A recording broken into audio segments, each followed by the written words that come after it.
Queremos comentarle a toda la población de Santa Cruz del Quicheque, de acuerdo al Consejo Municipal, pues se dio una prórroga para las personas que aún no han comprado su boleto de ornato, pues para que lo puedan comprar todo el mes de marzo. Es decir, el mes de marzo, pues el boleto de ornato todavía está al precio normal. Ya pasando el mes de marzo, pues el boleto de ornato sí ya tendrá una multa del 100%. Es decir, el boleto de ornato que vale 10 ya les costará 20 quetzales, el que vale 15 estará valiendo 30. Así es una multa del 100% al que se eleva el boleto de ornato. ¿Cómo estuvo durante estos 2 meses de influencia de gente?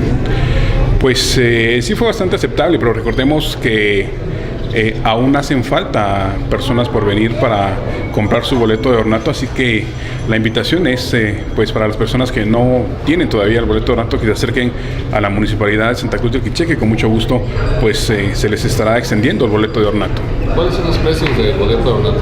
Hay una tabla, recordemos que el boleto de ornato se adquiere de acuerdo al salario que la persona tenga. Por ejemplo, de 1 a 1000 quetzales, el valor es de 10 quetzales, de 1000 a 3000 es de 15 quetzales, y así sucesivamente. Pues se puede observar la tabla que está acá en la municipalidad para adquirir el boleto de ornato de acuerdo al salario, o también a las personas que simplemente necesitan el boleto de ornato para hacer algún tipo de trámite que es necesario, pues también podrían adquirir el valor de 10 a 15 quetzales.